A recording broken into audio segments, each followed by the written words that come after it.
Hey everyone, I wanted to make another Beatles Finds video. It would be nice to wait a little longer to see when I get a lot together, because I don't have many here to show, just a few. But then again, some people like shorter videos, and even me too, they're easier to watch. So I think I got some good stuff in this batch, even though it's small. We're going to start with this album, which is called Sessions. It was from, I believe, 1985, so it's 30 years old, and I had this album when it first came out. In the 80s, in my what I call my original collection, which I eventually sold off, and another one of those albums that I'm glad to be able to get back again. This was a knockoff of another Sessions album. There's a different cover with kind of bluish kind of cover that you might know, another bootleg, and this was going to come out, this material. This is material that eventually wound up on the anthology collection on DVDs. But back in the day, it was so great to have this because the sound quality is really phenomenal on it. And you get all kinds of, outtakes, things that came out eventually, things like How Do You Do It, and the early version of One After 909, Leave My Kitten Alone, That Means a Lot. If You've Got Troubles, you know the drill if you're a fan. The stuff was impossible to get, and this is the first time it came out in really clean quality. So this was really good for nostalgic reasons. This is the label it was. It was on Odeon. Looks almost like an official release. And it's good to have it back for that reason. I mean, now you don't really need a lot of these anymore because they've been released, officially.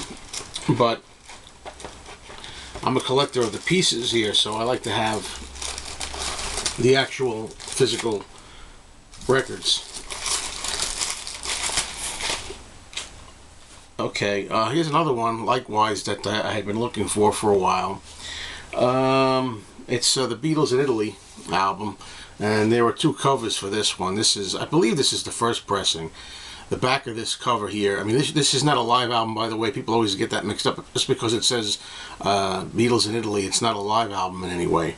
It's studio tracks, but they have a cover here of the concert in Washington, D.C., 1964. Back is always this really interesting picture. It's one of my favorites, the Beatles with the champagne glasses. This album was re-released. When you say re-released, I guess you could say as a bootleg. I mean, I don't know if it was official or bootleg. Somebody could correct me on that. It might have been an official album. This was the front cover on it. I have both versions of that. This is one I had in my old collection too, so it's another one that I've gotten back again. It's a gatefold, opens up. You can show some more concert footage. This is a record from the Netherlands. Import.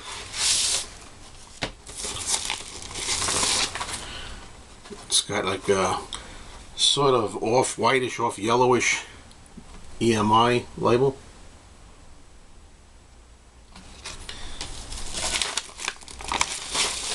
And, as I say, every time I go on and on for 4 years now collecting records again, I've been able to get back, it seems like 90% of my original collection. A lot of people have asked me about that in the comments, how have you been doing at getting stuff back again? How much progress have you made? And it's been a lot of progress in 4 years. And in a lot of ways, my collection now is much better than it was years ago, because I keep a lot of it in the shrink, and I've gotten a lot of stuff that I never had in my original collection, along with the old stuff that I'm reacquiring. Alright, this was interesting. I never knew about this before. The outer package has Season's Greetings, obviously. Christmas related. It's a John Lennon Yoko Ono record. It opens up here, the flap. And inside is a white vinyl album. It's Happy Christmas, War Is Over. And the B-side is the Yoko song, Listen, the Snow Is Falling, which is a really good Yoko song as far as I'm concerned. And it's actually a mainstay of every Christmas season around my house. Anyway, there's a nice, I guess you call it hype label. And as I say, it's on the white vinyl. And I really like the label on it.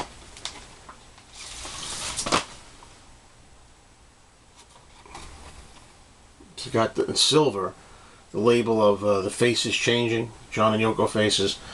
It's kind of like a silverish label, gray, which goes good with the white. I probably would never have purchased something like this on its own. If it was just like this, the record, probably wouldn't have purchased it.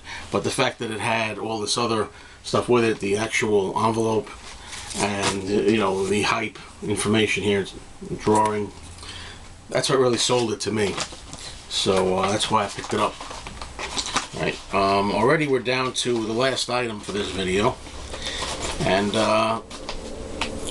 one day, a while ago, I was at my record store, and I was there for a while, and I was ready to go home. This is some time ago now. And as I was leaving, I noticed sometimes, you know, people bring old records in. And I saw a guy opening up his van, and he had some records in there, and I stopped and I said, wait a minute, before I go, you know, let's see what he's got for the store, you know, to sell to the store. And there was a lot of junk in there, you know, 3 crates, and it looked like just the usual typical Goodwill nonsense. I mean, records were really messed up too. It looked like a cat got at it, you know, tore it up. And I thought it was a waste of time until the first thing I saw was I had found this in there. It was, I put it in clear wrap since then, and I cleaned it up. This was a lot dirtier up here. It said All Things Must Pass, but it's not the box. It was just an individual album in an individual sleeve, which I'd never seen before. And then I realized, I don't know which one I had. Maybe this isn't the exact one. It was record number 3 anyway. I picked the wrong one here. This is the one. Now you know my surprise. It was record number 3, and then on the back it said Apple Jam, and I figured, oh, well, this is just the Apple Jam record. It's record 3. And I realized soon that there must be 2 other ones, and sure enough, it's 3 individual sleeves for All Things Must Pass. But the thing that's interesting about these is they're from the Philippines. So this is a Philippines release of All Things Must Pass, and I don't know if there was ever a box that went along with this.